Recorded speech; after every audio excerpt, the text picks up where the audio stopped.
Okay, viewers, get ready for a deep dive. We're taking on distillation scaling laws. It's a hot topic, especially for those of you on the more technical side of AI. So you're going to want to know what's in this paper.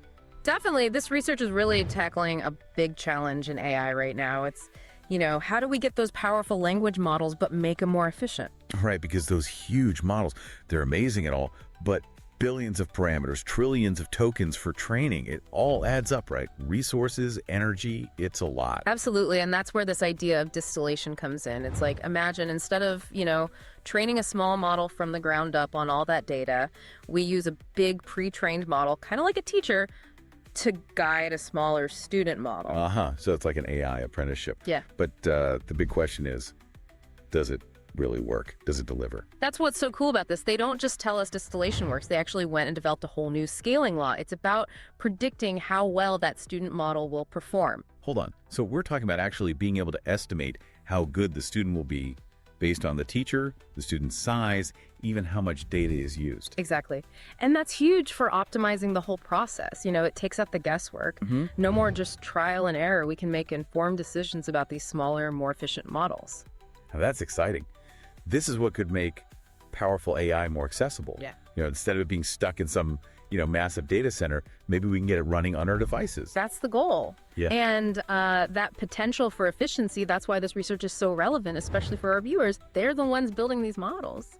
Because who wants to be limited by, how much compute power you have or how much energy you're using, right? Right. So the paper starts by, laying out the problem. Large language models are incredible, but they're also unsustainable. Just training them, running them, it takes a toll. And they even look at this idea of overtraining, right? Maybe if we use even more data than we normally would, that could be a solution. Yeah, and overtraining can help. Sometimes you can get a smaller, capable model that way, but it still needs a ton of data. It's a ton of compute. It's not a perfect fix. So you can only push overtraining so far before it's just too costly, too much energy. Exactly, and that's where distillation comes in. It's like finding a more efficient path, a shortcut to that high performance, Okay, so the paper really digs into whether distillation can actually beat traditional supervised learning, or are there specific scenarios where it's better? And what they found is, it's not so simple. Distillation isn't always better. Sometimes it wins, sometimes it doesn't. But the paper really explores when each approach is optimal. It gives you real guidance. So it's like knowing the trade-offs and picking the right tool for the job. I mean, this is getting pretty complex. Do they do anything to make it easier to understand? Oh, yeah. They use some great analogies. They talk about, imagine a student learning from a teacher. And imagine that teacher is either way too simple or way too complex. I see where you're going with this. If it's too simple, the student gets bored, right? Doesn't learn anything. But if it's too complex, they just get overwhelmed. Exactly. There's this sweet spot, where the teacher is just right for where the student is. And that's how they explain this idea of a U-shaped curve in the student's performance. That is a good analogy, especially for those of us who aren't, doing the math every day. But they don't just use analogies, right? They use a specific problem to show this U-shape. Right. They call it the mapping problem. It's like this synthetic problem, but it helps visualize that sweet spot where the student does best when the teacher is just right. And it relates to pointer value retrieval, which, a lot of viewers will be familiar with. Okay, so they've laid out the problem. They've looked at distillation as a potential solution. What's next? Well, next, they get into one of the most exciting parts.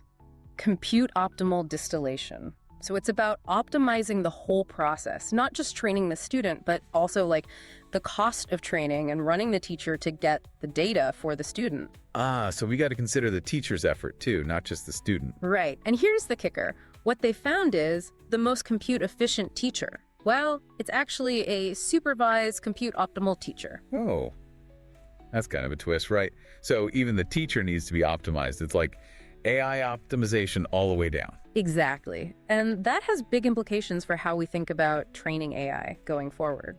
Before we move on, there's one more thing I want to touch on.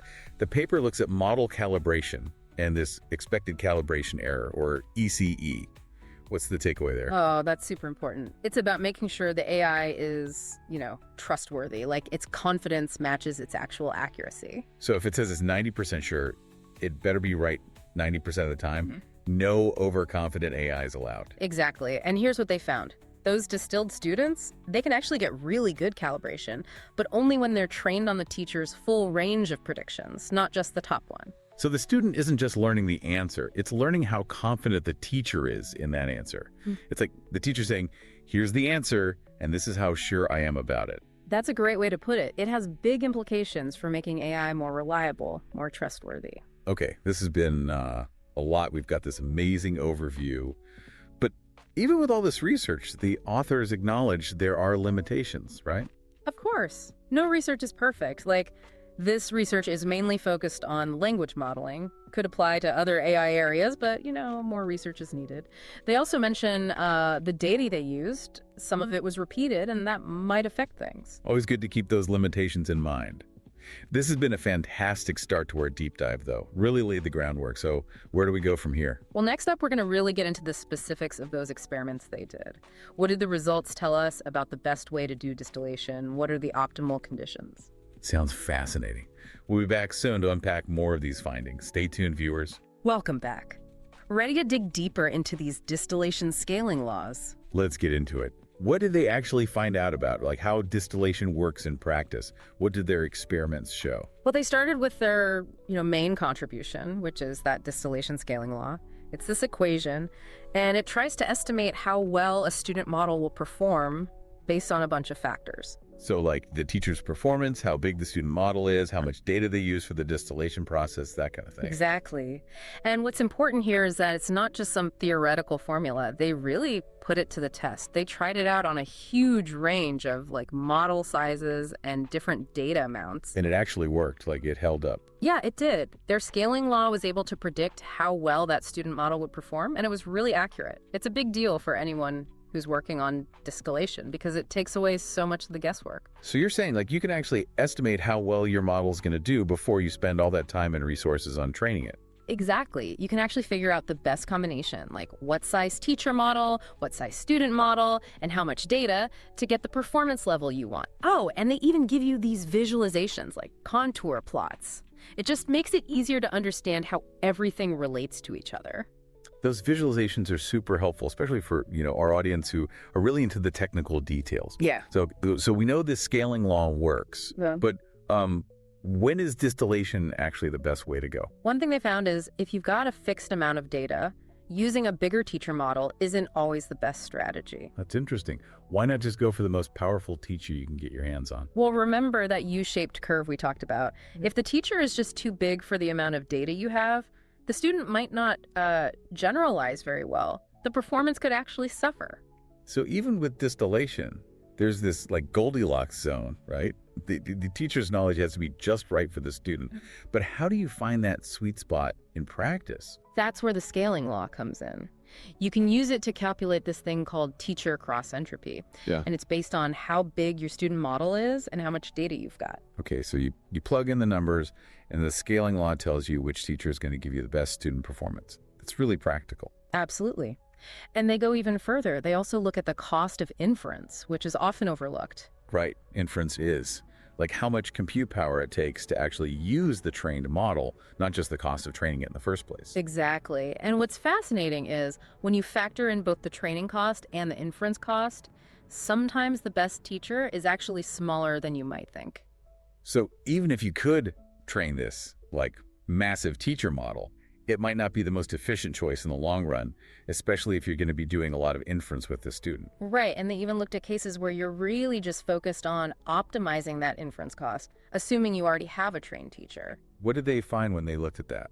Well, there's a trade-off. As the teacher gets bigger, the student does get better, but the improvements start to slow down while the cost of actually using the teacher keeps going up and up. So there are diminishing returns to using a huge teacher if what you really care about is efficiency during inference. Exactly. And the paper really helps you figure out how to balance those trade-offs. Now, let's switch gears a bit and talk about something they spent a lot of time on: model calibration. Specifically, expected calibration error, or ECE. I'm glad you brought that up. It's such an important part of building, AI systems we can trust, knowing they're going to make good decisions. Absolutely. It's about making sure that the model's confidence in its predictions actually matches up with, how accurate it really is. So if a model says it's 99% sure of something, it better be right 99% of the time. We don't want any overconfident AI running around. Right. And what's interesting is they found that those distilled students, they can actually achieve really good calibration, but only when they're trained on the teacher's full range of predictions, not just the single best one. So it's not just about, like, copying the teacher's answer. It's about understanding how the teacher got to that answer and how confident they are in it. Precisely. It's like seeing the whole thought process, which is super important for making good decisions in the real world. But there's a catch. It only works if the student sees the full range of confidence levels, not just the top one. So the teacher can't just be like, here's the answer. It's got to be more like, here's the answer, and this is how I got there, and this is how sure I am about it. Right. It's like the difference between a teacher just telling you the answer and a teacher actually showing you their work and explaining how they got there. Okay, so we've talked about situations where distillation does really well, but what about the other side? When does it not beat traditional supervised learning? When is it not the best choice? Well, they found that if you have a ton of compute power, like a ridiculous amount, supervised learning often comes out on top. So if you can afford to just train a massive model from scratch on mountains of data, distillation might not give you that much of an edge. Yeah, it really boils down to, the trade-offs between how much compute you're willing to use and the performance you need. And the paper actually provides some really good examples of these trade-offs. They use their scaling laws, and they create these visualizations that show you like when distillation wins and when supervised learning wins. So it's like giving our viewers, who are the ones actually building these models, a roadmap, right? Helping them make the best decisions about their training strategy. Exactly. It's about giving developers the tools they need to get to their goal in the most efficient way possible. Now, this whole research project wasn't done in isolation. It really connects to this bigger trend in AI, which is the move towards overtraining models, especially with language models. Yeah, it seems like everyone is trying to train these like huge models on as much data as they can possibly get their hands on. Yeah. It's a natural progression, but you start to see diminishing returns. And that's where distillation becomes really interesting. Instead of just like throwing more and more data at a model, we can use these larger pre-trained models to like guide the smaller ones, make them learn more efficiently. That's a key insight for sure. And this whole approach with distillation ties into a fascinating idea. From statistics, they mention it in the paper Steins Paradox. Ah, yes, Steins Paradox. It's one of those things that seems completely counterintuitive, but it's super relevant here. Basically, it says that when you're trying to estimate a bunch of things at once, using information from everything, even things that seem unrelated, can actually give you a more accurate result than if you considered each thing separately. So it's like the whole is greater than the sum of its parts, but for making accurate estimates. Exactly. And they make this really cool connection between Steins Paradox and that U-shaped performance curve we keep seeing with the distillation. It suggests that the student can actually learn effectively from a teacher, even if their, capacities aren't perfectly matched. So the student can learn from a teacher that's bigger or smaller, as long as the knowledge is transferred in the right way. That's really cool. It is. Now, they don't just talk about their own findings in this paper, they actually take a look at some previous research on distillation. They specifically mention a paper by Bayer et al., which basically argued that supervised pre-training is always better. Right, but this paper kind of challenges that assumption. While they acknowledge the insights from that earlier work, they found that, in certain scenarios, distillation can actually be more effective. And they explain why there's this difference in the findings, right? Yeah, they attribute it to little differences and how they set up their experiments, like how much data was repeated, the types of data they used, and the specific AI tasks they were focusing on. They even mentioned that a technique they used called maximal update parameterization, or OIMP, could be a factor. So even small changes in how you run your experiment can have a big impact on what you find. It's a good reminder to be really careful and transparent in AI research. Absolutely. Okay, before we wrap up this part, I want to circle back to that mapping problem they used to show the U-shape. It's such a cool way to visualize things. Can you remind our viewers what it was all about? Yeah, for sure. So the mapping problem is like this puzzle, right? You've got these inputs that are just sequences of numbers, and the goal is to figure out the right output based on some rule. Sometimes the rule is simple, like it depends on where the numbers are in the sequence. Other times it's more complex, like finding matching numbers. And this puzzle really helps show how well the student model does depends on how complex the task is and how big the teacher model is. Right. If the teacher's too small for a complex task, the student's going to have a tough time. And if the teacher's too big for a simple task, the student might overfit and not be able to generalize well. There's that sweet spot again. Got to match the teacher to the task. Exactly. And it's interesting how this connects to like real-world AI development. A lot of the more modern language models are actually moving away from just a pure compute optimal approach and moving towards this combination of overtraining and distillation. Because overtraining by itself only gets you so far. But when you combine it with distillation, that's when you can start to get these super powerful models that are still efficient. That's a really important point, and that's why models like, LMA and Phi, even though they're smaller, can still get amazing results. Okay, I think we covered a lot of the key details here. What's next? What's the last stop on our deep dive? In the final part, we're going to explore the most surprising finding of all. The idea that the optimal teacher for distillation is often, a supervised compute optimal teacher. It's a real twist, right? Yeah. Kind of challenges some of our assumptions about how to achieve efficiency in AI. It does. Stay tuned for the grand finale. Welcome back to the final part of our deep dive. We're talking distillation scaling laws, and we've saved the most surprising finding for last. We have. It's this idea that the best teacher for distillation is often, a supervised compute optimal teacher. It's like the teacher needs to be a star student first. Yeah, it does seem counterintuitive, right? Yeah. But it makes more sense when you think about it, like zooming out and looking at the big picture. We're trying to optimize that whole distillation process. That's right. Not just the student, but the cost of training the teacher and then using the teacher to actually get that data for the student. So it's like, okay, if we're already using a supervised compute optimal teacher, why even bother with distillation at all? Why not just train the student directly with supervised learning? That's a great question, and it really highlights what makes this research so important. Remember, we're trying to create these smaller, more efficient student models, but without losing any of that performance. And sometimes distillation is the key to getting that efficiency, even if the teacher itself was trained in a more traditional way. Exactly. So a supervised compute optimal teacher might be the most efficient way to train a powerful model in general. But there are cases where distilling from that teacher to a smaller student actually makes everything even more efficient. It all comes down to those trade-offs, right? Knowing when to use which approach. And the researchers give us some great examples to help illustrate this, right? Absolutely. They use their scaling ways and they actually estimate the compute costs and they compare different scenarios. Like one thing they look at is what happens if you only care about the cost of running the teacher to get the data for the student, assuming the teacher's already trained. So in that case, we're just focused on the inference cost of that teacher model. Right. And even then, they found that there's this sweet spot for the size of the teacher. As it gets bigger, the student does get better, but those improvements, they start to shrink. And meanwhile, the cost of using the teacher keeps going up. So there are diminishing returns if you're mostly concerned about efficiency during inference. Using a giant teacher just isn't worth it at that point. Yeah, exactly. And their research gives us this framework, a way to figure out that balance between teacher size and inference cost. Now let's talk about model calibration again, that expected calibration error, or ECE. What does this actually mean for people who are out there building these AI systems? Well, it's all about trust, right?